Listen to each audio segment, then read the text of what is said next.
LDF മുന്നണി വിടാൻ കാത്തിരിക്കുകയാണ് കേരള കോൺഗ്രസ്. അതിനു വേണ്ടിയുള്ള ഒരു തയ്യാറെടുപ്പാണോ എന്നറിയില്ല. നിരന്തരം പ്രശ്നങ്ങൾ ഉണ്ടാക്കുകയാണ് ജോസ് കെ മാണി. ഇപ്പോൾ ഏറ്റവും അവസാനം അറിയില്ല, വന്യജീവി ശല്യവുമായി ബന്ധപ്പെട്ട് നിയമസഭാ സമ്മേളനം വിളിക്കണം, പ്രത്യേക നിയമസഭാ സമ്മേളനം വിളിക്കണമെന്ന് ജോസ് കെ മാണി ആവശ്യപ്പെട്ടിരുന്നു. അതിനെ LDF പരിഗണിക്കുന്നില്ലല്ലോ. അതൊരു കാരണമായി ചൂണ്ടിക്കാട്ടി മറുകണ്ഠം ചാടുന്നു. അടിയന്തരമായിട്ട് നിയമസഭാ സമ്മേളനം വിളിച്ചു കൂട്ടണമെന്ന് ജോസ് കെ മാണി വിഭാഗം ആവശ്യപ്പെട്ടിട്ട് 1 മാസം പിന്നിടുന്നു. മുമ്പ് പിണറായി വിജയനും അമേരിക്കയിൽ ചികിത്സയ്ക്ക് പോയിരുന്ന സമയത്താണ് കൊടുത്തത്. അപ്പോൾ അന്ന് നമ്മൾ പറയുകയും ചെയ്തു, മുഖ്യമന്ത്രി ഇല്ലാതെ എന്തായാലും സഭ ഇവിടെ കൂടത്തില്ല. എന്താണ് ഈ സമയത്ത് പറഞ്ഞതിൻ്റെയൊക്കെ കാര്യം? പൊതുവെ ജോസ് കെ മാണി വിഭാഗം അതൃപ്തരായിട്ട് നിൽക്കുകയാണ്. ഇത് 2 പ്രധാന പ്രശ്നങ്ങളാണ് ജോസ് കെ മാണി വിഭാഗം ഉന്നയിച്ചിരിക്കുന്നത്. ഒന്ന്, വന്യജീവി പ്രശ്നം. 2, തെരുവ് നായ. ഇത് രണ്ടും കേരളത്തിലെ ജനങ്ങൾ നേരിട്ടുകൊണ്ടിരിക്കുന്ന പ്രശ്നങ്ങൾ തന്നെയാണ്. വനം വന്യജീവി പ്രശ്നമെന്ന് പറയുന്നത് ഇപ്പോൾ നഗരപ്രദേശങ്ങളിലേക്ക് പോലും ഉണ്ട് ഈ വന്യജീവികളുടെ കടന്നുകയറ്റം. പ്രത്യേകിച്ച് മലയോര മേഖലകളിലെന്ന് പറഞ്ഞാൽ അവർക്ക് അവരുടെ ജീവന് പ്രശ്നമാണ്. പിന്നെ അവരുടെ കൃഷി മുഴുവൻ നശിപ്പിക്കുന്നു. കൃഷി ചെയ്യാൻ പറ്റുന്നില്ല. പിന്നെ എങ്ങനെ അവരുടെ ഉപജീവനം നടക്കും? ഈ കേരള കോൺഗ്രസ് എന്ന് പറയുന്നത് ഈ മലയോര കർഷകരെ സംരക്ഷിക്കുന്നതിന് വേണ്ടി രൂപം കൊണ്ടിട്ടുള്ളതാണ്. അവരുടെ മുദ്രാവാക്യം അതാണ്, കർഷകർക്ക് വേണ്ടി നിൽക്കുന്ന പാർട്ടിയാണ്. അങ്ങനെയുള്ള അവരത് ഉന്നയിക്കുമ്പോൾ ആ ചോദ്യം സ്വാഭാവികമാണ്, അത് ശരിയുമാണ്. പിന്നെ രണ്ടാമത്തെ പ്രശ്നം തെരുവ് നായ. അത് സകല മനുഷ്യരും അനുഭവിക്കുന്ന പ്രശ്നമാണ്. ഇതിന് ശാശ്വതമായ ഒരു പരിഹാരം കാണണം. തെരുവുനായ കടിയേറ്റ് മരിച്ചവർ, ചികിത്സയിൽ കഴിയുന്നവരുടെ ഒക്കെ നമ്പർ വളരെ വലുതാണ്. അത് ഈ 2 പ്രശ്നങ്ങൾ വെച്ചുകൊണ്ടാണ് ജോസ് കെ മാണി ആദ്യം എന്ത് ചെയ്തത്? കത്ത് കൊടുത്തു. മുന്നണിയിൽ കത്ത് കൊടുത്തു എങ്കിലും ഇത് പൊതു ഇടങ്ങളിൽ പറഞ്ഞു. അന്ന് ജോസ് കെ മാണി അത് പറഞ്ഞതിന്റെ പേരിൽ മുന്നണിക്കകത്ത് നിന്ന് CPM NCP ഒക്കെ അതിനകത്ത് ഇടപെട്ടു. NCPയിലാണല്ലോ മറ്റേ വനം വകുപ്പിരിക്കുന്നത്. അതുകൊണ്ട് അതൃപ്തി രേഖപ്പെടുത്തി. മുഖ്യമന്ത്രി ഇല്ലാത്ത സമയത്ത് ഇത് പറയുന്നു, അതും പൊതു ഇടങ്ങളിലല്ല പറയേണ്ടത്, മുന്നണിക്കകത്താണ് പറയേണ്ടത്. കത്ത് കൊടുത്തല്ലോ. ഇപ്പൊ ജോസ് കെ മാണി പറയുന്നത് കത്ത് കൊടുത്തെങ്കിൽ ശരി, അത് സഭ വിളിച്ചു കൂട്ടുന്നില്ല. വിളിച്ചു കൂട്ടുന്നില്ലെങ്കിൽ എന്തുകൊണ്ട് വിളിച്ചു കൂട്ടുന്നില്ല എന്നുള്ള രേഖാമൂലം മറുപടി തരണം. അതും കൊടുത്തിട്ടില്ല. പിന്നെ പലരും ഇതിനെ കാണുന്നത് ജോസ് കെ മാണി വിഭാഗം അതൃപ്തരായിട്ട് നിൽക്കുന്നു, എന്തെങ്കിലും ഒരു കാരണം പറഞ്ഞ് ഇറങ്ങാൻ വേണ്ടിയും കൂടിയാണ്. ശരിയാ, ഇറങ്ങാൻ വേണ്ടി തന്നെയാണ് ജോസ് കെ മാണി വിഭാഗം നിൽക്കുന്നത്. അല്ലാതെ ഈ മുങ്ങിത്താഴുന്ന കപ്പലിനകത്ത് നിന്ന് ഒരാൾ രക്ഷപ്പെടുന്നതിൽ എന്താ കുഴപ്പം? അതേ ചെയ്യുന്നുള്ളൂ. പക്ഷേ CPM LDF മുറുകെ പിടിക്കുകയാണല്ലോ ചാടാൻ നിൽക്കുമ്പോൾ. അതെ, CPIയും പോലും കിടന്ന് ചക്രശ്വാസം വലിക്കുകയാണ്.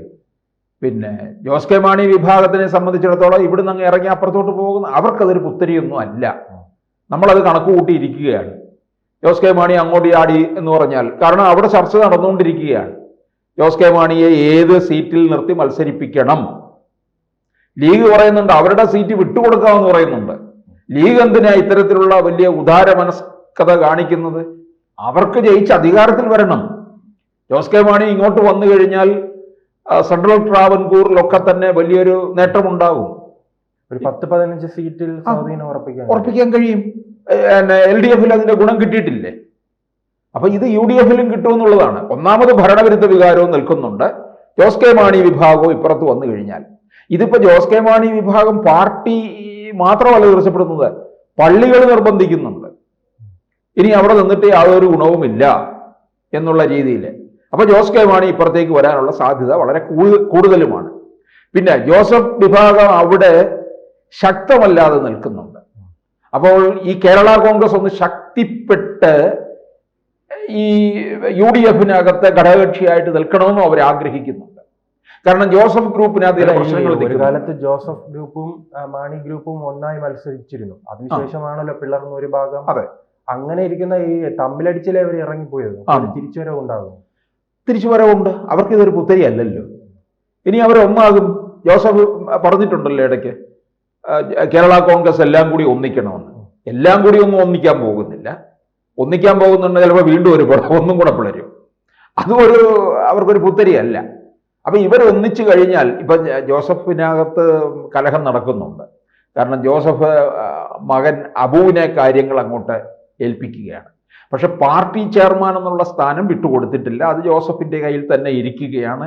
ജോസഫ് ഇനി ഒരു തെരഞ്ഞെടുപ്പ് രംഗത്തേക്ക് വരുത്തില്ല.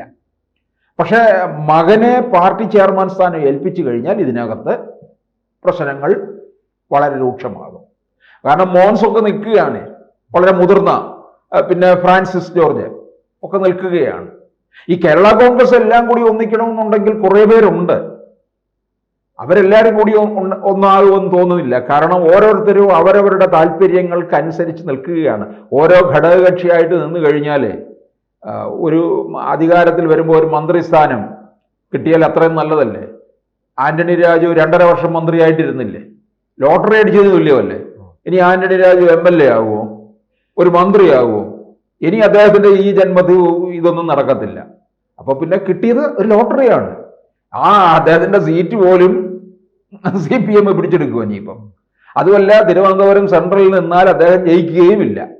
അവിടെ UDF-ന്റെ ഘടകകക്ഷിയായ CMPക്ക് കൊടുക്കാൻ തീർച്ചപ്പെടുത്തിയിരിക്കുകയാണ്. അത് CP ജോൺ ആയിരിക്കും മത്സരിക്കുന്നത്. ഒന്നാമത് ലത്തീൻ സഭക്കാർ മുഴുവൻ ആന്റണി രാജുവിന് എതിരായിട്ട് നിൽക്കുക എന്നാ വിഴിഞ്ഞം പ്രശ്നത്തിന്റെ പേരിലാണ്. അപ്പൊ എന്തായാലും കേരള കോൺഗ്രസിനകത്ത് ഇവരിനി പഞ്ചായത്ത് തെരഞ്ഞെടുപ്പ് ഒന്ന് കഴിയാൻ വേണ്ടി വെയിറ്റ് ചെയ്യുകയാണ്. കാരണം LDF വല്ലാത്ത പ്രശ്നങ്ങളെ നേരിട്ടുകൊണ്ടിരിക്കുകയാണ്. അതിലാവുമ്പോൾ കോട്ടയം ജില്ലയിൽ ഉൾപ്പെടെ എങ്ങനെയാണ് അല്ലെ പ്രതികരണം, ജനങ്ങളുടെ പ്രതികരണം എന്ന് മനസ്സിലാക്കിയിട്ട് മറുകണ്ഠം ചാടാനായിരിക്കും തീരുമാനം. ഒരു ഏകദേശ ചിത്രം പഞ്ചായത്ത് തെരഞ്ഞെടുപ്പ് കഴിയുമ്പോൾ കിട്ടും. അത് കഴിയുമ്പോൾ പിന്നീട് മറ്റ് കാര്യങ്ങളിലേക്ക് കടക്കാം. നവംബർ ഡിസംബർ ഒക്കെ ആകുമ്പോൾ അത് കഴിയും.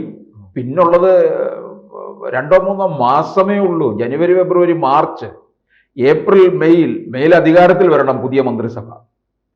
അപ്പോൾ കാര്യങ്ങൾ തീർച്ചപ്പെടുത്തും. അപ്പോൾ ലീഗ് ഇത്തവണ പല വിട്ടുവീഴ്ചയ്ക്കും തയ്യാറാവുന്നുണ്ട് കേട്ടോ. ജോസ് കെ മാണിക്ക് ഒരു സീറ്റ് കൊടുക്കുക. ജോസ് കെ മാണിക്ക് എന്തായാലും പാലക കിട്ടത്തില്ല. കാരണം മാണി സി കാപ്പന് അവിടെ തന്നെ ഉറപ്പിച്ച് നിൽക്കുകയാണ്. അപ്പോൾ ഒന്നുകിൽ കടുത്തുരുത്തിയിലോട്ട് പോകും, അല്ലെന്നുണ്ടെങ്കിൽ തിരുവമ്പാടിയിലേക്ക് ജോസ് കെ മാണി പോകുമെന്നുള്ളതാണ്. അതുപോലെ തന്നെ ലീഗ് വിട്ടുവീഴ്ചയ്ക്ക് തയ്യാറാകുന്നുണ്ട് ഗുരുവായൂർ സീറ്റിന്റെ കാര്യത്തിലും. ഗുരുവായൂർ കെ മുരളീധരന് കൊടുക്കുമെന്ന് പറയുന്നുണ്ട്. കൊടുവള്ളി കൊടുക്കാം. കോൺഗ്രസിനേക്കാൾ വലിയ രീതിയിൽ അടുത്ത തെരഞ്ഞെടുപ്പിനെ മുൻകൂട്ടി കാണുന്നത് മുസ്ലിം ലീഗാണല്ലോ. അവരാണ് മുഴുവൻ ഇപ്പോൾ അധ്വാനിച്ചുകൊണ്ടിരിക്കുന്നത്. കോൺഗ്രസ്സുകാർ അധ്വാനമില്ലല്ലോ. ഇപ്പൊ എല്ലാം ഡൽഹി പോയി കെട്ടിക്കിടക്കുകയാണ്, പുനഃസംഘടനയിൽ എവിടെയെങ്കിലും ഇടം പിടിക്കണമെന്നും പറഞ്ഞു. അപ്പോൾ എന്തായാലും ഇവർക്ക് പിന്നെ ഭരണത്തിൽ കയറണമെന്നുണ്ട്. അതിനകത്ത് കൂടുതൽ അധ്വാനം ലീഗിന്റെ ഭാഗത്ത് നിന്നാണ്. അപ്പോൾ ജോസ് കെ മാണി എന്തായാലും ഉറച്ച തീരുമാനത്തിലേക്ക് പോകും. അതിന്റെ സൂചനയാണ് ഈ സഭ വിളിച്ചു കൂട്ടണം എന്നുള്ളത്. അത് LDF-ഉം CPM-ഉം മനസ്സിലാക്കുകയും ചെയ്യുന്നുണ്ട്. ഇടയ്ക്ക് ഗോവിന്ദൻ പറഞ്ഞു അങ്ങനെ ജോസ് കെ മാണി വിഭാഗം അതൃപ്തരൊന്നും അല്ല എന്നൊക്കെ. ഇതെല്ലായ്പ്പോഴും അങ്ങനെ പറയുകയും ചെയ്യും, ഇപ്പുറത്തേക്ക് പോവുകയും ചെയ്യും. അപ്പോൾ ഇനി ജോസ് കെ മാണി ഇപ്പുറത്ത് പോകുന്നത് നമുക്കിപ്പോൾ അധികം വൈകാതെ തന്നെ കാണാം. കൂടുതൽ വാർത്തകളും വിശേഷങ്ങളും നിങ്ങളിലേക്ക് എത്താൻ ABC മലയാളം സബ്സ്ക്രൈബ് ചെയ്യുക, ബെൽ ബട്ടണും അമർത്തുക.